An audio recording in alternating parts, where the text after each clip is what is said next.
development topping the news tonight. It's been nearly 6 months since the body of Eric Cates and his dog Gypsy were found burned inside his truck. And as of now, the case is still unsolved, leading the victim's family to be unable to move on. WVUA 23's Chelsea Barton joins us now live from the studio with the latest on this investigation. Chelsea.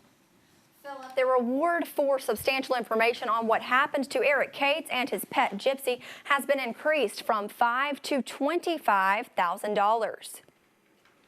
Hopefully this will make someone come forward with information so that we can close this chapter of this horrific crime and go on with the grieving process. It's been 5 months since Toby Stover has seen her son Eric Cates and his dog Gypsy.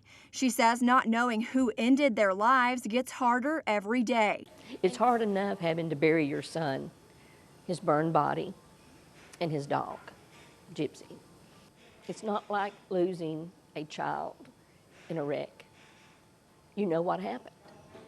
The hurt is still there. That's not any different. The loss of a child is unbelievable. But we also have other factors in this. It's like someone did this, and they're still out there. Stover and her son's loved ones are assisting Walker County Sheriff James Underwood and his investigators any way they can. I feel like that those in the area need to give him a chance. I think they need to give the investigators and the sheriff the chance to prove themselves and do what's best for the people in Walker County.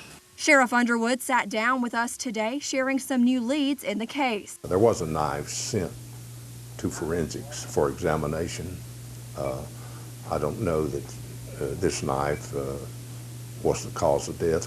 It was handed over as the weapon used in this case, but we don't know that for sure. The cause of death has not been determined by the Alabama Department of Forensics.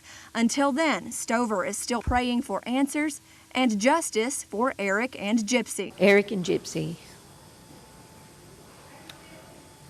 are the first things on our mind when we wake up. And if we get sleep, they are the last thing on our mind when we go to sleep. If you have any information that could assist law enforcement in this case, you are asked to call the Walker County Sheriff's Office at 205-384-7218.